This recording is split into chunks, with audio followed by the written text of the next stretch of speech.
புறந்திணி மொத்தம் 12 வகைப்படக்கூடியதாக இருக்கும். இதில் ஏற்கனவே வெச்சித்திணி அப்படின்னா என்ன, கரந்தித்திணி அப்படின்னா என்னென்னு பார்த்தோம். வெச்சித்திணி அப்படிங்கிறது மக்கள் ஆணிகளை சொத்தாக கருதியிருக்காங்க.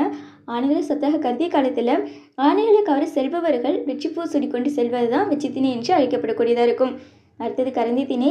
கவர்ந்து செல்லப்பட்ட தம் ஆணைகளை மீட்பதற்காக கரந்திப்பூ சூடிக்கொண்டு செல்லக்கூடிய திணை தான் கரந்தித்திணி என்று அழைக்கப்படக்கூடியதாக இருக்குது. அடுத்தது வஞ்சித்திணி அப்படின்னா என்ன பார்க்கலாம். மண் சொத்தாக மாறிய காலத்தில் மண்ணை கவர்தல் போராக மாறியிருக்கு.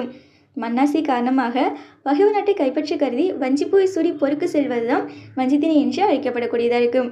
மண் சொத்தாக மாறிய காலத்தில் மண்ணை கவர்தல் போராக மாறியிருக்கும். மண்ணாசை காரணமாக பகைவர் நாட்டை கைப்பற்ற கருதி வஞ்சிப்பூவை சூடி பொறுக்கு செல்வது தான் வஞ்சித்திணி என்று அழைக்கப்படக்கூடியதாக இருக்கும். பளபளப்பான மெல்லிய பூவின் இதழ்களில் வெள்ளிய பஞ்சு போன்ற நுண் இழைகளால் அடைந்துள்ளது தான் வஞ்சி அப்படின்னு சொல்லி கொடுத்துருக்காங்க. வஞ்சிப்பூ எப்படி இருக்கும் அப்படின்ட்டு பார்த்துக்கோங்க. பளபளப்பான மெல்லிய பூவின் இதழ்களில் வெள்ளிய பஞ்சு போன்ற நுண் இழைகளால் அடைந்துள்ளது தான் வஞ்சி.